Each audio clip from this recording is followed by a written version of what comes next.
No, no, no, no, no, no, no, no, no, no, no, no, no, no. Leader! Batman! Hello and welcome to another episode of Worlds Collide. I'm Justin. And I'm Mitch. And as you can guess, today's episode is on Batman, the Dark Knight, the Caped Crusader. the world's greatest detective. Many more. Bruce, Wayne, Playboy, millionaire. Yeah. Man of many nicknames. Yeah, man of many talents. Man of many comics. Yes. Many years. 80? Are we almost at 80 now? Yeah. I think damn close to it. Yeah. Yeah, because his first appearance was Action Comics issue number 27, 1939. His 81st birthday. Mm-hmm. Well, he's an old man now. Mm-hmm. And we've got to see him as Old Man Batman. Yes, we have. Got to see him as Year One Batman. Yes, got to see him as everywhere in between. Yes, we have. Which one would be your favorite if you had to pick one? Year One Batman. Year One Batman? Yeah. You like him green? Yes. Still feeling himself out? Yes. Now, in Year One Batman, is that when he's still rocking the gun, or is that like old? Well, okay, so when I say Year One Batman, I'm talking like the Frank Miller written Year One Batman. That's what I thought. Comic issue, Year One. Yeah, the Year One series that the new Batman movie starring Robert Pattinson is coming out is going to be based on. Oh, that's exciting. Okay. Yeah. So and obviously... Christopher Nolan's... Batman Begins was roughly very loosely based off of Year One. That makes sense because it showed somewhat of an origin. Yeah, but it wasn't like Year One. Year One was very much more of a noir story. Yeah, okay, because when Batman first got introduced, way back in Detective Comics, yes, I believe they were trying to still feel the character out. Yes. They gave him a 6-shot gun at one point, and it didn't last long. Yes. So let's go over his publication history a little bit. So Batman, like I said, started off in Action Comics issue number 27, 1939. He was created after Superman, but the same year as Superman. And he was created because on the tail end of the popularity of Superman. Superman was selling really big. And so the same publishing company decided they want to create more superheroes. And then Batman's an easy one. Bob Kane and Bill Finger. Finger or Finger? Finger or? I don't know. Yeah, I'm pretty sure it's Finger. Maybe. I'm not too sure. But anyways, they came up with the idea of Batman. So they based him roughly. He was based off of a lot of different other superheroes and heroes and folklore of that time or before that time. Okay. So he was influenced by the Phantom. I know who the Phantom is. Yeah. So based on purple suit. Yeah.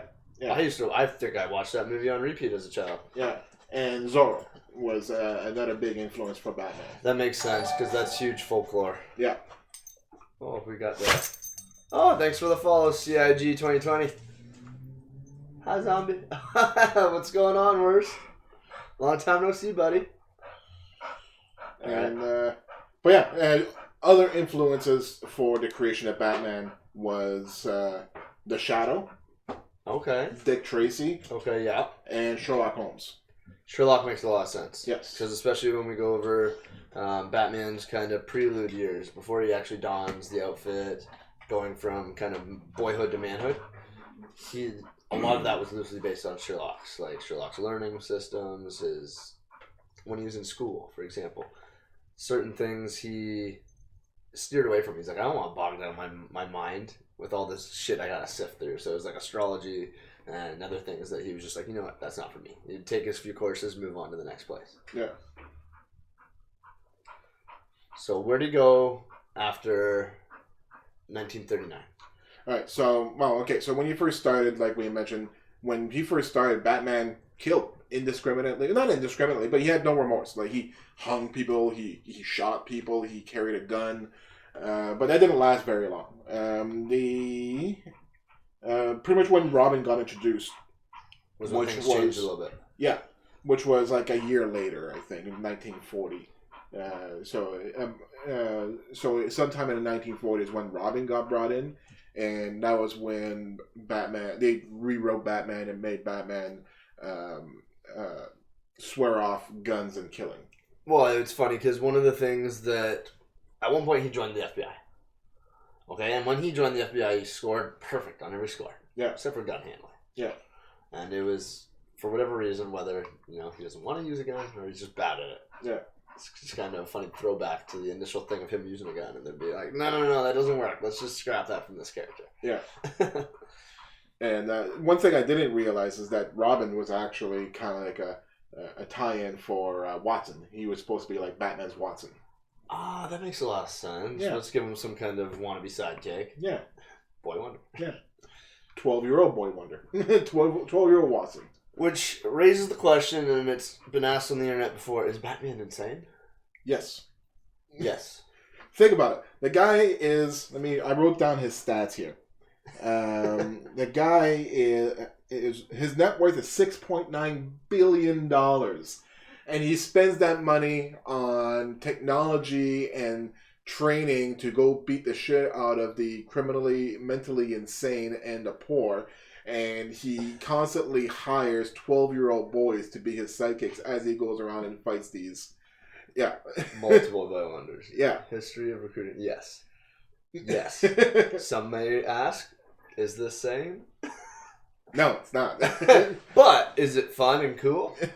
What the hell else are you gonna throw billions of dollars at? How about there's real answers to this, but come on.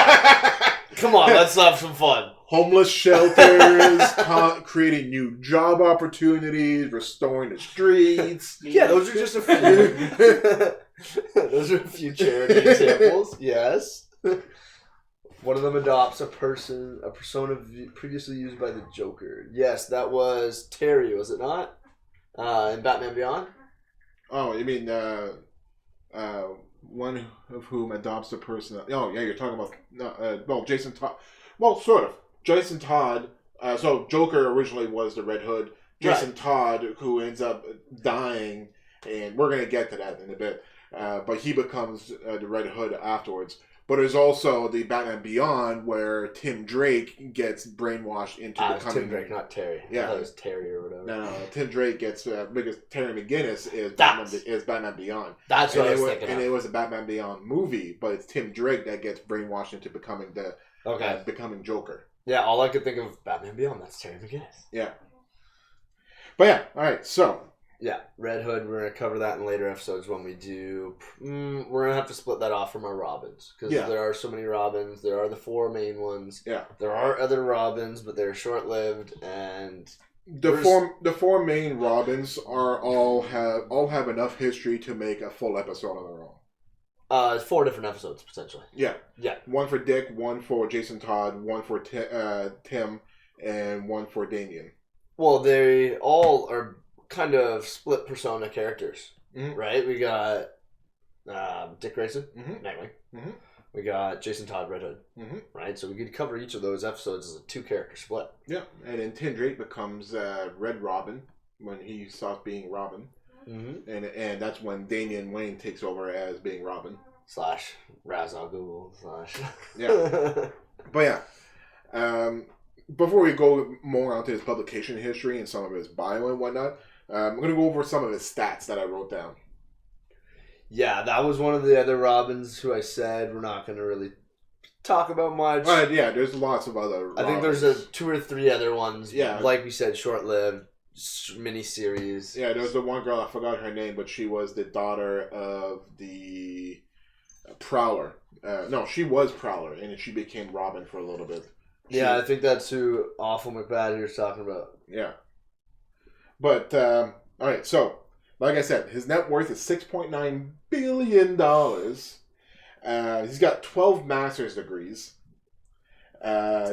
He studied and mastered 127 martial arts, which is roughly all the martial arts in all the world.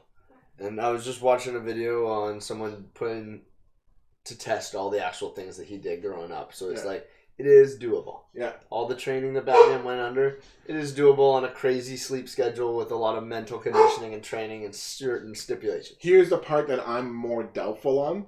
So, and you being a personal trainer... What, the 1,000-pound bench press, the 2,500-pound leg press? Yeah. Those are close to, like... Well, I mean, like, the record is over 1,000 pounds right now. Yes. But the size of that man does not match the size of Batman. The size of that man who could do 1,000-pound bench press, it would not be able to be an effective ninja.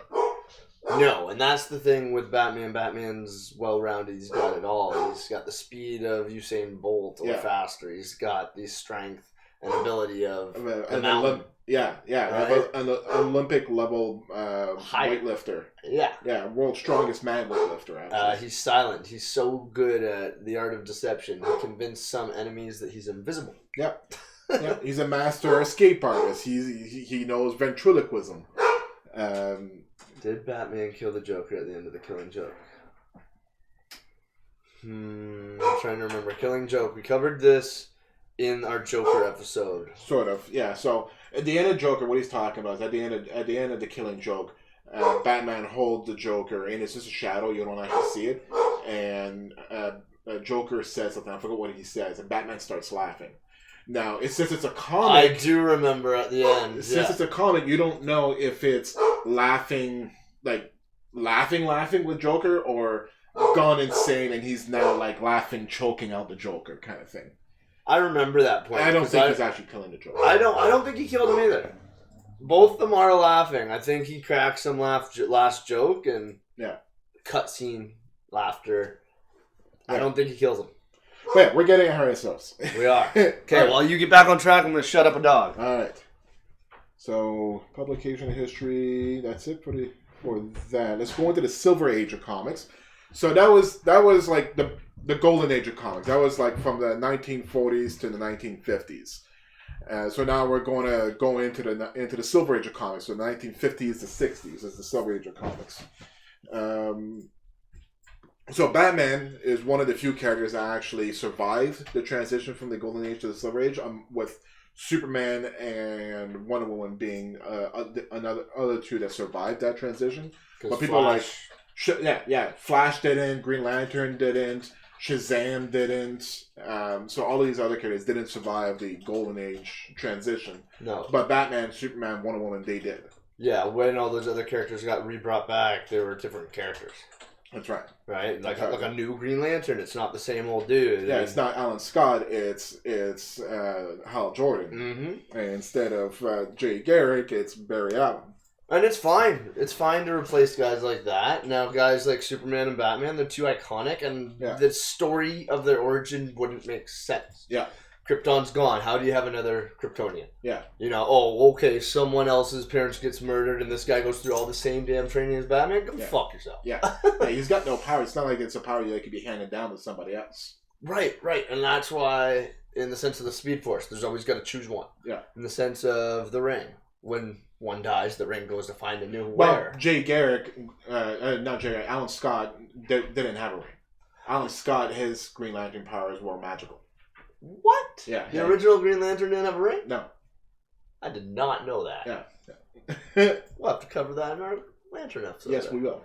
Which is probably due pretty soon. Oh, yeah. We're definitely going to be doing Green Lantern episodes. Yes. Episodes. So... So it was in mightiest team in the world, which was a story on Superman issue number 76 in 1952, was the first team up between Batman and Superman, and they also found out about each other's secret identity in this story as well. Oh, so they both know who each other are. Yes, that was in 1952. Oh, okay. Yeah. So, yeah, it makes sense to be like, all right, well, look, I can just see through your costume. Yeah. And him being the world's greatest detective. Okay, look, nice glasses, bud. Yeah, nice glasses, Clark. You know what I mean? Yeah. It's not a big stretch. No. I like it. Yeah. Okay. It was only natural stage of progression for them to be like, okay, come on. Yeah. I know who you are. So during this time, a psychiatrist, his name was Frederick Wortham. He wrote a paper called "The Seduction of the Innocent." It was written in 1954, and he attacked Batman comics specifically in this. He attacked comic books in a whole, but he's saying about Batman in this article, saying that like comics were influencing robbery and crime. Exactly. And he questioned the sexuality of Batman and Robin, saying that they were homosexual. Oh. Yeah. So, because of this article and everything that was going on, that's when the Comics Code Authority got enacted.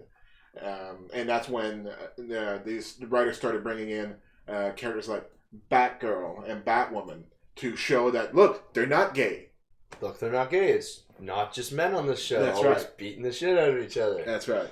Okay. So they just diversified the audience. They diversified the cast and characters. Yeah. Just so that people couldn't throw side blows at them that weren't actually true anyway.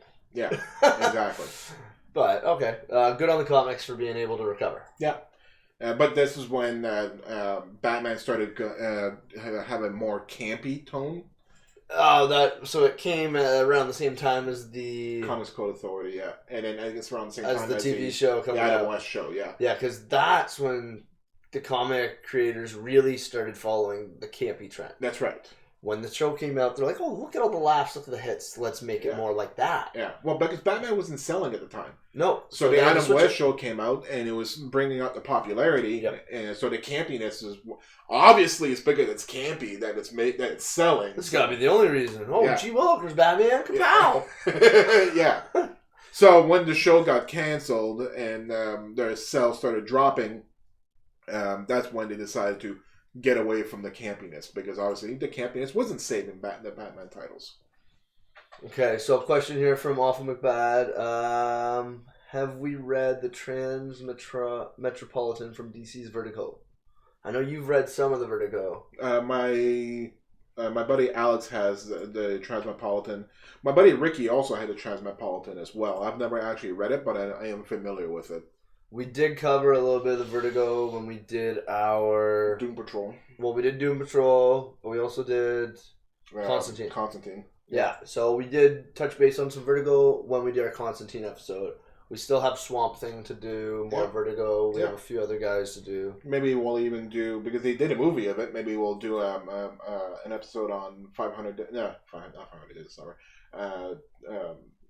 30 Days a Night? 30 Days a Night, yeah. And there's 2 movies on that, actually. So there's a first and a second, I believe. Oh, yeah, I think they did do a second.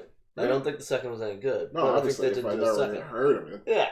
But yeah, that was a V Vertigo. For Vendetta is also under that line. V for Vendetta is also Vertigo. Yes, oh, okay. We should definitely do a V for Vendetta episode.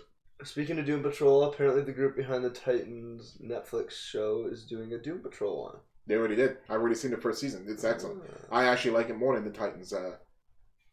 I actually like the Doom Patrol more than Titans. Yeah. I'd say Doom Patrol was better. Yeah. Different. More well written. More well written, and it was way more complex to write that well for. That's right. Which makes it even better. That's right. Because it was a very loopy, very wonky, very crazed show. And they didn't pull back their punches either. They made it, like, Doom Patrol was wacky, and this show was fucking wacky. Yeah, there's times I'm like, what the fuck's going on? Yeah. But you stick it out, watch it through, and okay. Yeah. The answer will come. Yeah. But yeah, so can't be Batman, getting away from... Yeah, so... Well, they finally had new writers take over further down the line. Yeah. And their sheer goal was just remove the campiness. Bring Batman back to Batman. Bring him back to his old style ways. And they started bringing out a bunch of his new villains. Yeah, Ra's al Ghul and when it started to go a little bit more dark, that's when Ra's al Ghul got introduced, and that's when Joker was going back to being the homicidal maniac that he was. There was a story that was going on between 1977 and 1978, which was kind of helping the sales, but not really. But this story, that series, was pretty much what the 1989 Tim Burton Batman movie and the 90s animated series was based off of. The more the noir looking Batman with like the blimps and like the almost steampunk. No, that's Joel Schumacher. Batsuit nipples. Yeah. Yeah, Schumacher is the one who brought in the bat nipples. Yeah, the old school kind of What era would that be? 70s, 60s? What do we? Vibe when they kick it back to noir? 30s. Yeah, 30s. 30s. Yeah. Oh, wow. Noir. Yeah. Okay. But can't be became. Oh, and so to retcon all of that, because obviously there was part of Batman's history where he was all goofy and best friends with the police and like a cherished figure among everybody. Like the Adam West Batman existed in the comics, so they wrote that out as that is Earth 2 Batman. Yeah, gone. Yeah. So in that Earth 2 Batman ends up becoming the commissioner of Gotham City. He ends up marrying Selena Kyle Catwoman. They have a child. Her name is Helena Wayne, who becomes Huntress of Earth 2. And yeah. They just put a happy ending ribbon on all the storylines. Yeah. Good old Earth 2. Yeah. Well, yeah. So that kicks in the Bronze Age of Batman. Bring us up to the 80s at this point? Yeah, but it's 70s and 80s. 70s, so 80s. we already did touch a little bit of the Bronze era with the 70s. Introducing a Ra's al Ghul. Oh, in 1983 is when Batman left. Yes, we do need more blimps. Oh, they drew it all on black paper so it was darker. That is interesting. Yeah. I did not do that. Yeah. It's kind of cool. Yeah. Bringing us into the Bronze Age. 1983 was when Batman had left the Justice League because he wasn't getting along with he couldn't live with the rules that was set for the Justice League. They had to be too good. That's right. And he was like, well, guys, sometimes I have to tread on the side of dark. Well, that and more street level. Like, Justice League is always fighting, like, the big intergalactic things. Well, what about the little people? Yeah, the shit that's going over unnoticed. Yeah. Like, so Lex Luthor's able to get away with more shit because they're too busy focusing on Brainiac and, Doomsday, guys like that. Yeah. And that's cool. I like the interactiveness. I kind of miss the interactiveness. But yeah, so that's when Batman had created the Outsiders. Oh, okay. So then he used the Outsiders as his ground force team. That's right. And so the original Outsiders was Metamorpho. Okay. Which has the ability to change his body into any element on the periodic table. Have we seen him in anything? You've seen him in a Justice League cartoon. I was thinking of Agents Marvels and S.H.I.E.L.D., but that's Marvel, obviously. Yeah. That one dude who obviously can, touch everything. Oh, you're thinking of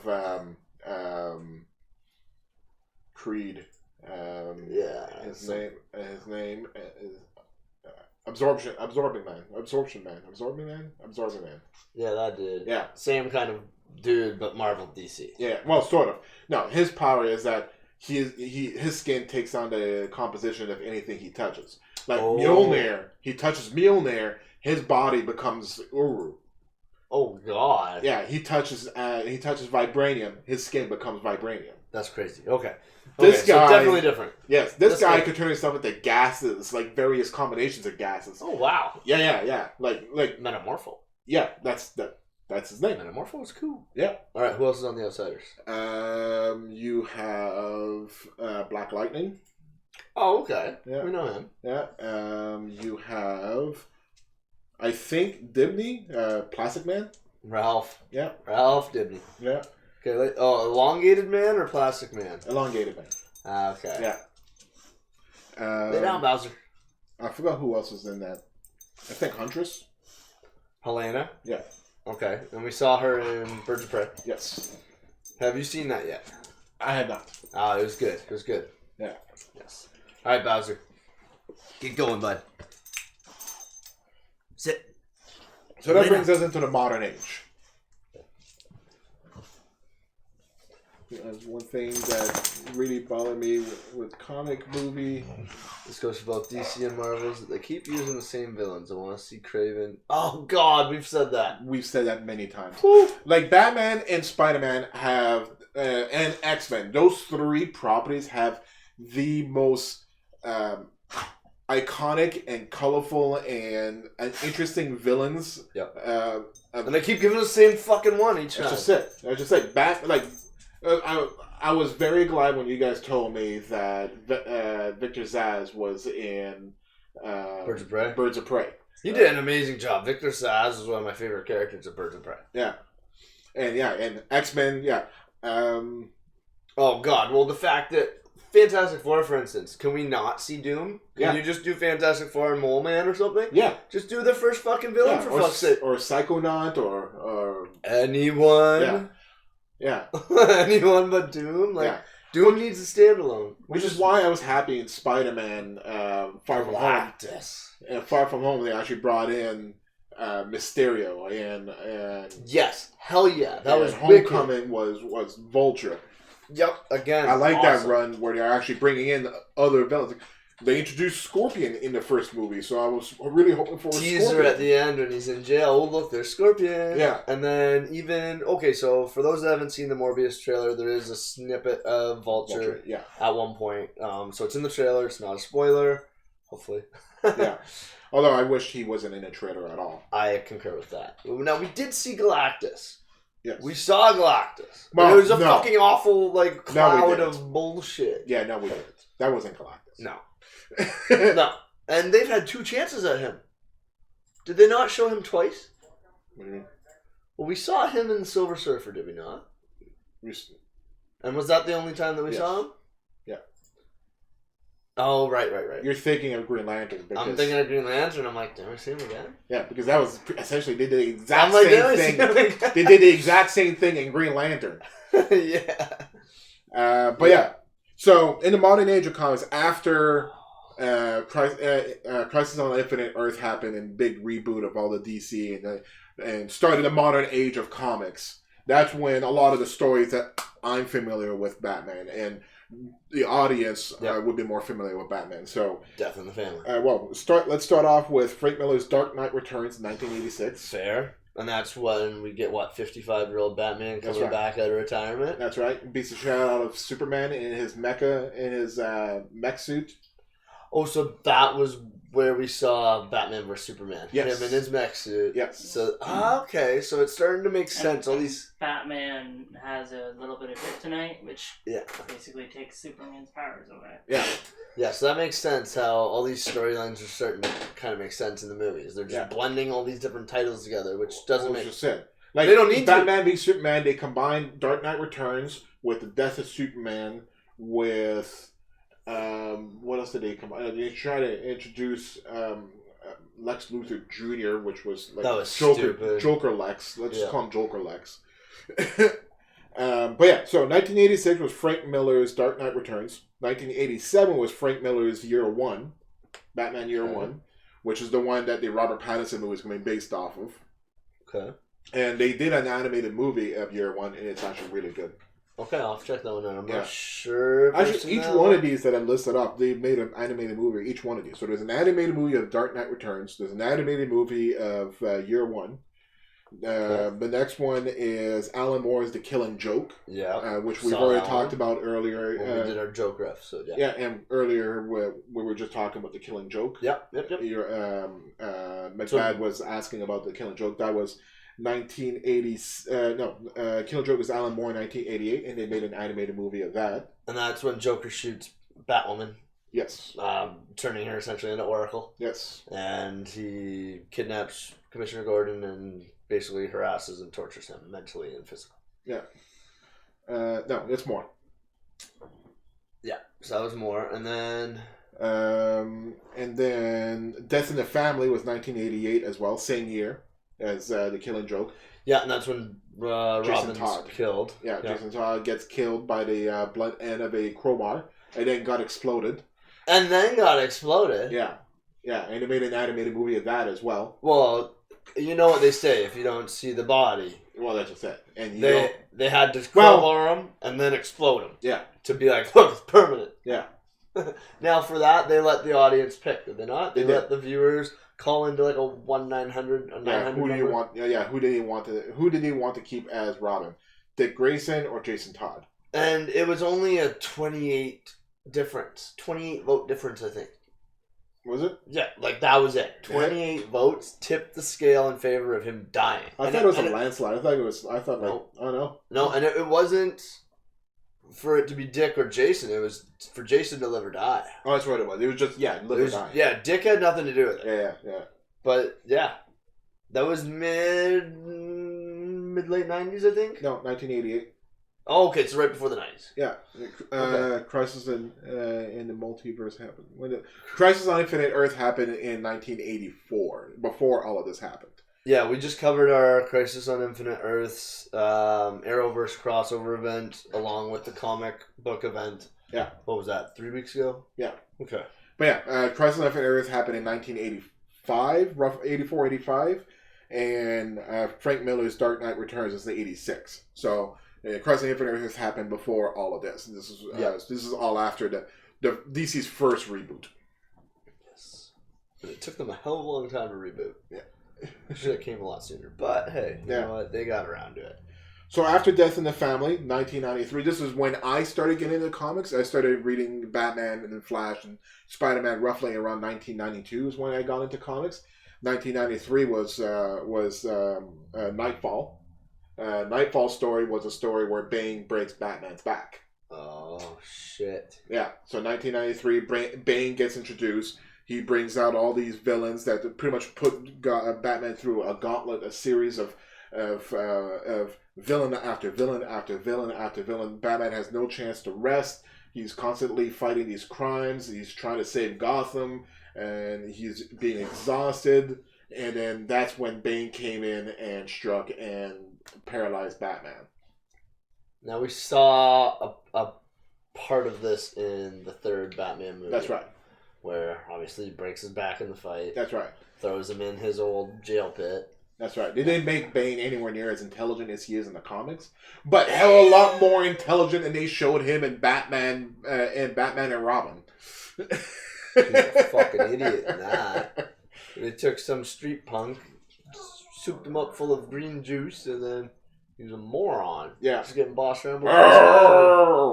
Yeah, that was bad. Like, they got all the intelligence of Bane wrong. Yeah. They gave it all to Poison Ivy. Like, she's not dumb. No. But she's not that smart. No. Well, no, she is. She's a botanist. She's a scientist. Yes. But Bane is also, like, highly intelligent. Like, he knows who Batman is. He deduced who Batman is. I think you're Bruce Wayne. Yeah. No, he knows. Sitting there playing the Guess Who flip game. Yeah. That's why he set up all those domino effects to weaken him, to tire him, and then to break him. Well, yeah, because he's trying to mentally and physically crush him. Yeah. Break his body, break his spirit. And I think that's one of the things that he keeps going over. Yes, he was. The DC did the crazy.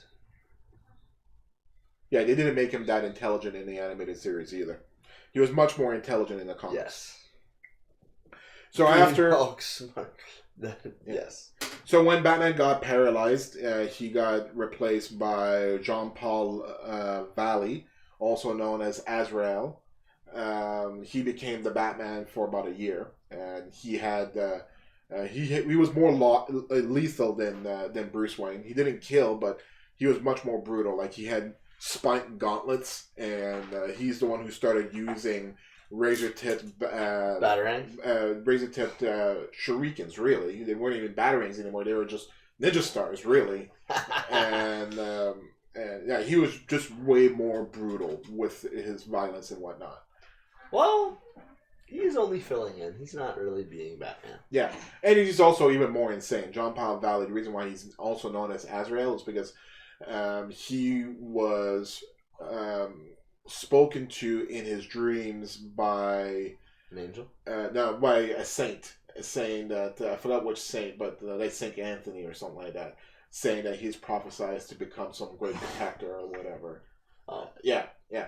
Now, Azrael, if I'm not mistaken, he's basically black attire, some kind of combat gear on him, hooded, red face. No. Like when he was Batman, he was 90s. His armor was bubbly. He's got like yellow shoulders. I want to see if I have a picture of him in here. I'm trying to think if I ever saw Azrael. maybe we'll get a pickup here on our man in the chair. Alright, Bane and Batman. The animated series basically green. Yes, that's what happened when Jason Todd was filling in for Bruce after he...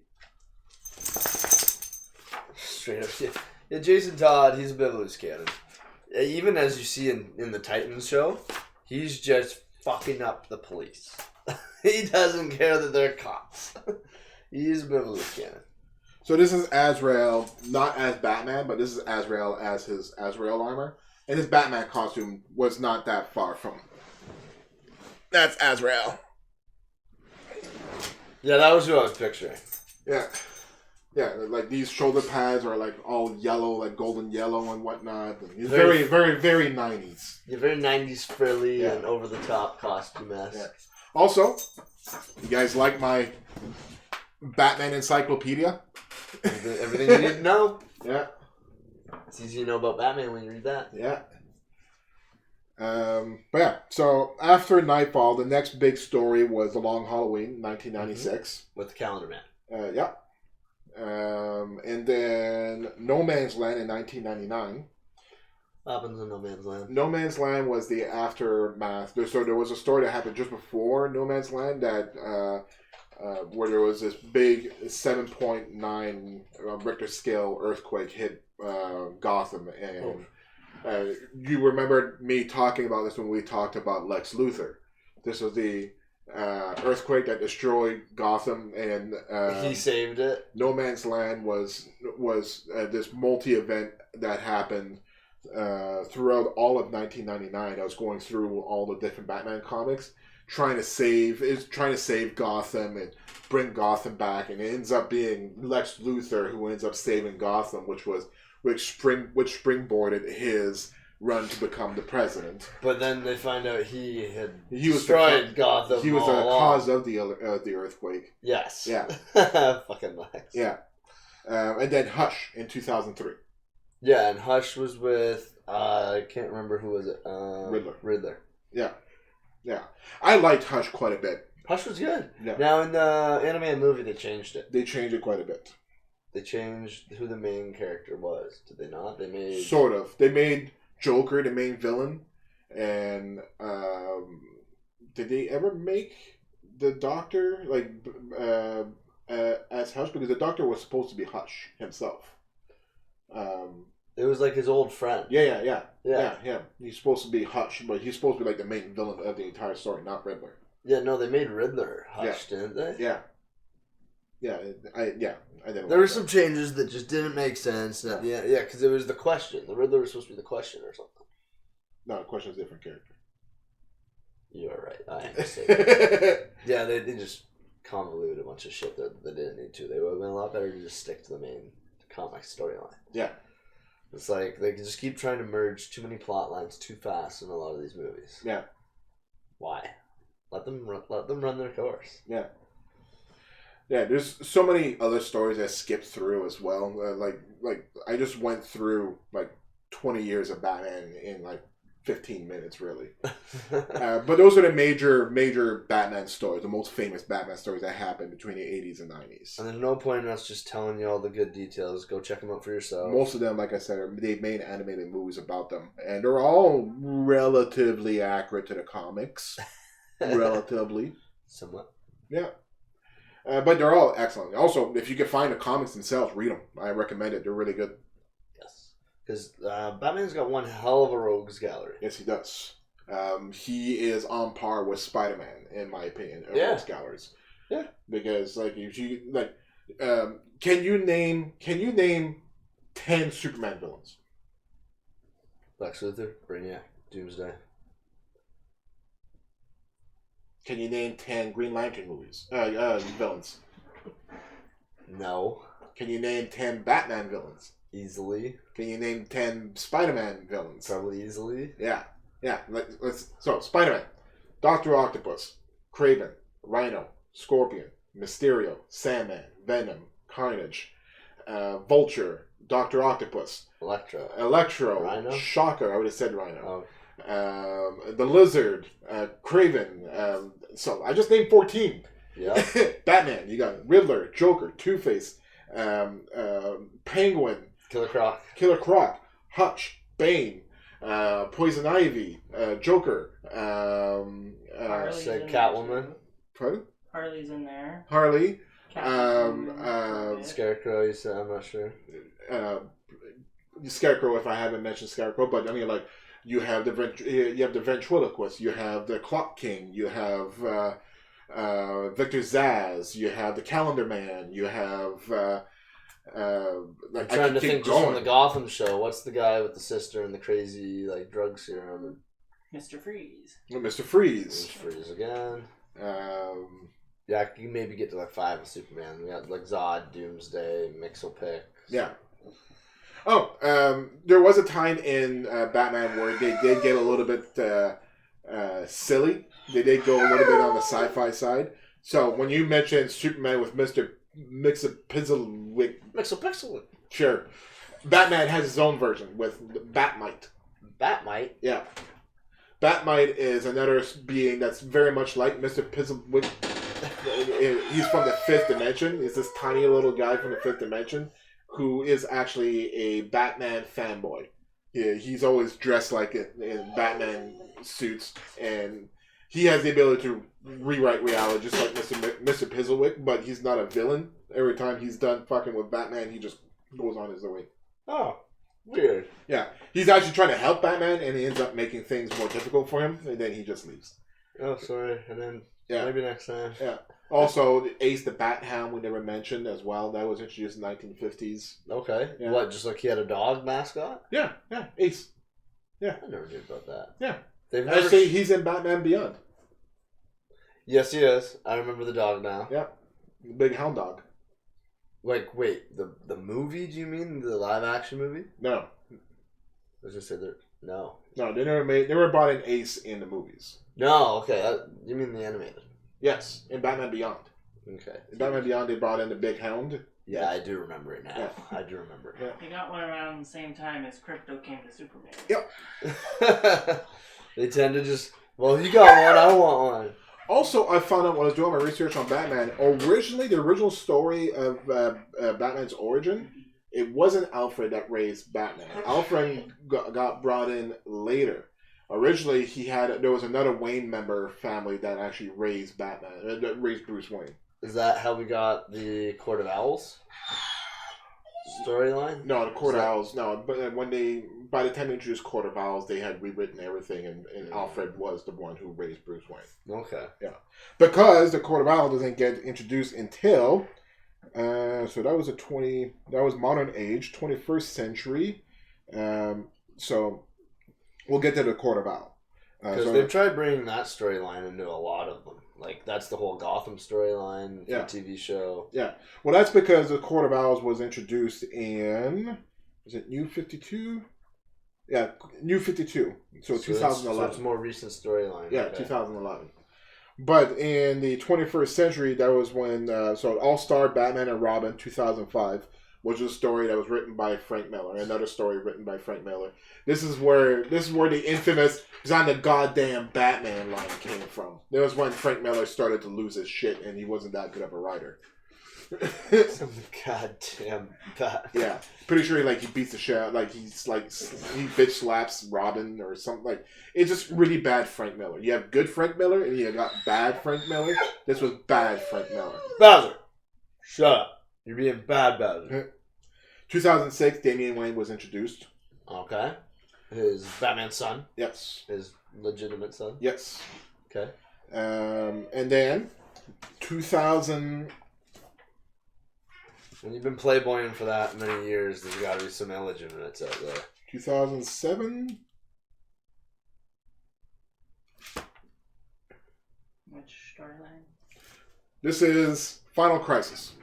So DC has big events in all the different. They're all Crisis. You have Crisis on Infinite Earth, and then you had 2008.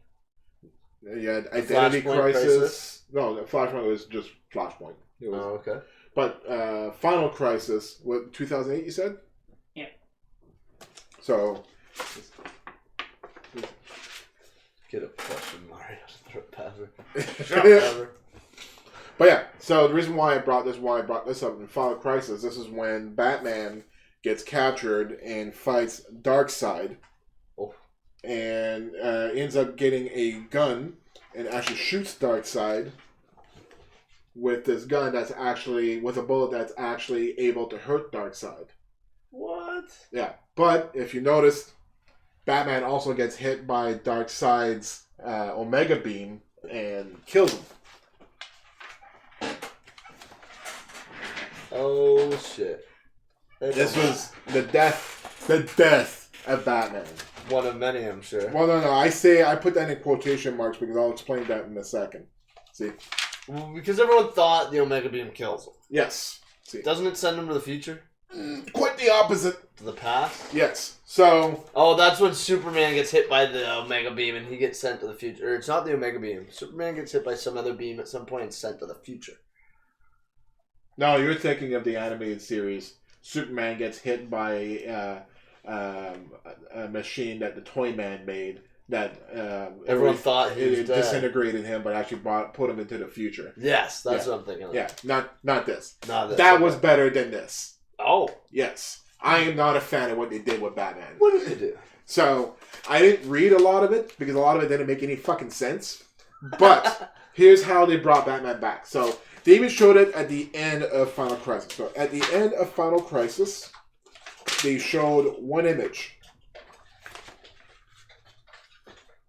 Which one, left or right? This one here.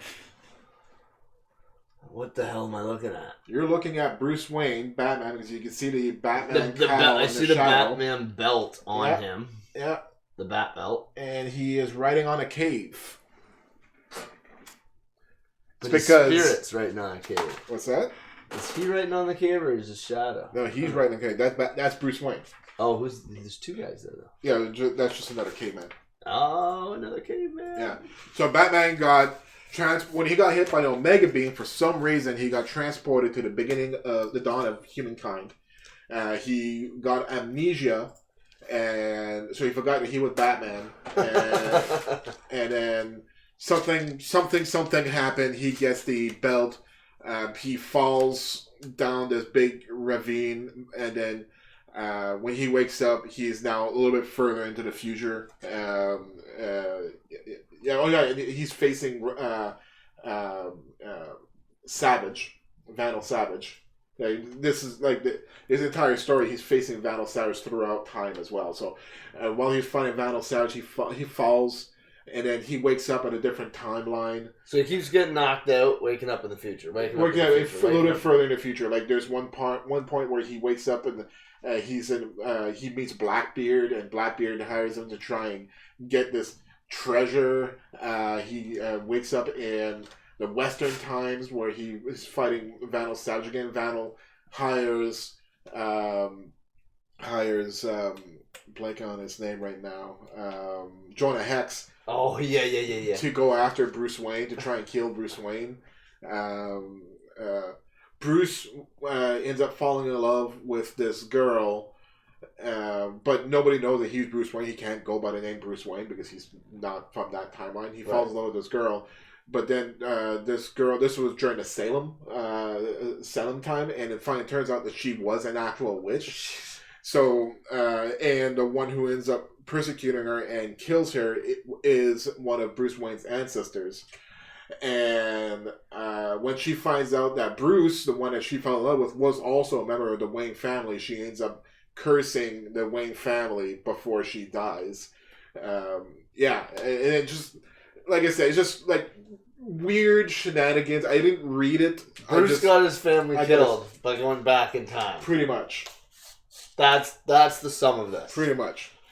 The future Bruce fights Darkseid. Darkseid sends him to the past just for him to meet a witch to curse his later family to make him become Batman in the first place. It's such a complicated, convoluted way to bring Batman Bruce Wayne back. And the reason why I didn't like it that much is because while this is happening, this happened. Battle for the Cow. They also made an animated movie of this, and this was really good. Battle for the Cow? Yeah, Battle for the Cow. This is the battle of who is going to become Batman, because Batman's now dead.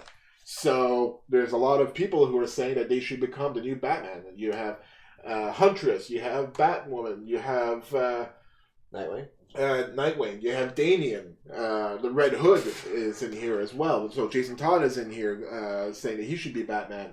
So there's a big battle between all these different members of the Bat family to see who should be the next Batman. And in the end, Dick is the one who ends up winning and becomes the next Batman. And me being a big Nightwing fan, being a big Dick Grayson fan, I was really, really happy about this. Plus, I like character progression.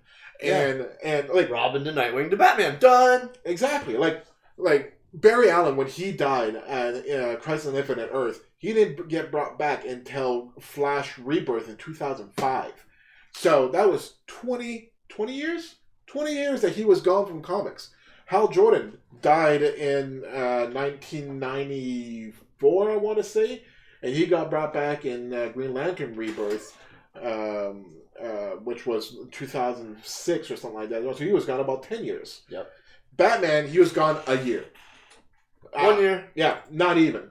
Like, And he wasn't gone, he was just in the past. that's just it.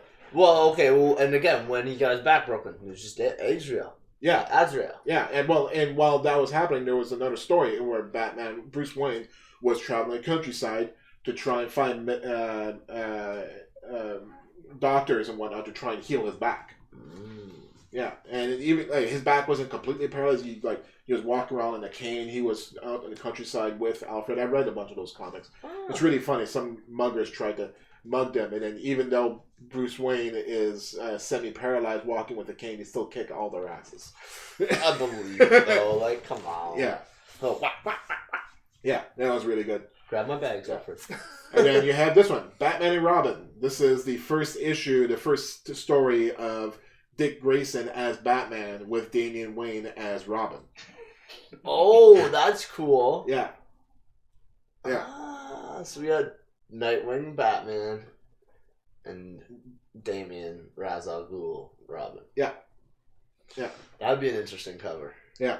Interesting read for sure. Oh, it's definitely good, the clash and everything, because they don't get along. No, not at all, because it's I used to be you, you used to be me. Well, yeah, because Dick was pretty much Bruce's first son, but Damian is his biological son. Yeah, so Damian's like, whatever, he'll always love me more. Pretty much. But Dick was his first love. Dick's like, bro, I've been through too much. Yeah. He's like, no, it doesn't matter, he loves me more. Yeah. Fucking spoiled brat. Yeah. I hate Damian Wayne. I've never liked him in all the in all the animated shows and all the movies. He's really arrogant. Really arrogant, really cocky. Really like a little shit stain, you just want to slap his mouth. Yeah. I hate you. But yeah. So after that goes into DC Rebirth. New 52. New 52 is when after the death of, actually before New 52, after the death of, when Batman came back to the present time, Dick continued to be Batman, but Batman started a new corporation called Batman Incorporated, where he started to police the world. So Dick Grayson continued to be Batman in Gotham, but Bruce Wayne became more of a global Batman? Yeah, more like Iron Man. Global Man. More like Iron Man. That's kind of cool. Yeah. So that continued all up until New 52. Nice. Yeah, and then in New 52, that was when. So in New 52, Dick Grayson went back to being Nightwing. Okay. Only natural. Yeah, and then this was where the Court of Owls got introduced, and and that's. They're very culty. I don't know much about the Court of Owls other than the Gotham show. They just seem very culty. I'm not really. They're very much like the Hellfire Club. So it's a secret organization of aristocrats. The most wealthy and the most powerful members of Gotham make up the Court of Owls. Yep. That's pretty much it. And then they just do whatever the hell they want. Yeah, and then they have their own soldiers, the owls. A lot, like Jean-Paul Valley has a lot to do with the Court of Owls as well. Azrael? Yeah, he has a lot to do with them as well. He's not one of them. No, but like their soldiers, he fights them. Well, they are. He is one of them. Oh, he's one of their soldiers. Well, their soldiers are pretty much made in like him. So I'm pretty sure this got retcon and whatnot, but I'm pretty sure Jean-Paul Valley, it gets revealed that he was actually trained by the Court of Owls. Yeah. Because I think the Court of Owls has something to do with the saint. Let me go find that 1 second. The saint who? Who's the saint? Oh, the saint that comes Saint Dumas. Sacred train. Order of Saint Dumas from the splinter group of Knights Templar. It was a secret society that makes martial training with the quasi-mystical belief system. Blah, blah, blah, blah, blah. But yeah, Jean-Paul's secret. Yeah, so he's part of the secret organization of Templars, the Order of the Saint Dumas. And they have some tie-in with the Court of Owls somehow. He reminds me of Assassin's Creed. A little bit. But yeah. And this was... And New 52 was when Batman seemingly died. Like, there was a story where Batman and Joker fought each other, and they both seemingly died. Oh. And then... but they didn't actually die. But everybody thought that they died, so Jim Gordon took over as Batman in a mecha Batman suit. What? Yeah. Was it long lived? No, it wasn't long lived. No, it was just short. No, yeah. And then Rebirth happened, and all of that got retconned. So yeah. So I love it how right before all the rebirths and right before all the retcons, they just fucking let loose with the wacky. Yeah. They're like, well, we're about to retcon all anyway. Let's just do whatever the hell we've been wanting to do. Yeah. Well, here's my big complaint. This exemplifies my big complaint about DC, why I preferred Marvel over DC. All right, so their first reboot was Crisis on Infinite Earth, 1985. All right? 45 years after.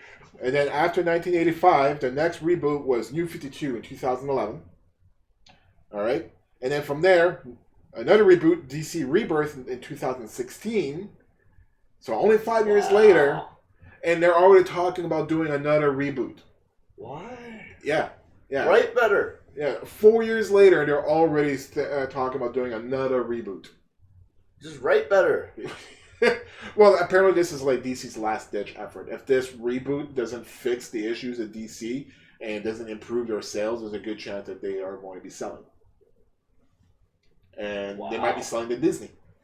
No. that's what I read. Oh man. I think it's more likely Warner Bros. What's that? I could see Warner Brothers. Warner Bros. Already owns them. Wow. Yeah. So then Warner Bros. Might sell the DC comics. What? Are comics just gonna keep getting written? Yeah. As a matter of fact, they've already started hinting. So in the most recent story in DC, Doomsday Clock, which had a lot to do with the Watchmen with Dr. Manhattan. At the end of it all, I think it's Dr. Manhattan gives predictions for the next 10 years, and he says in 10 years from now they're going to be facing off against Superman's is gonna face off against Thor, and like straight up, and what? Who would win against Thor? Yeah, and he said a few other things. That they're mixing Marvel and DC universes? Hinting of a DC Marvel crossover, like a big crossover event. And to further this, a few weeks later in a Thor issue, Google it, find it. There's an image where you see Thor sees an image of another world talking about an Avenger of the Night and a Scarlet Speedster and a Emerald Soldier and you see like these different streaks and whatnot, like a Sun God and like straight up referencing Superman, Wonder Woman, Flash, Batman. That's exciting. So that it sounds like this might actually be happening. A big event is going to be happening. It's going to be crossing over Marvel and DC. Well, they've already done enough universe splits of their own. They've done, but they've never been canon. This sounds like it's going to be canon. No, I mean in the sense of Marvel has done universe mergers and splits of its own Marvel universe. DC's done... Have they ever crossed? They've had stories of Marvel versus DC. They've never been canon, though. That's what I mean. It was what ifs. Yeah.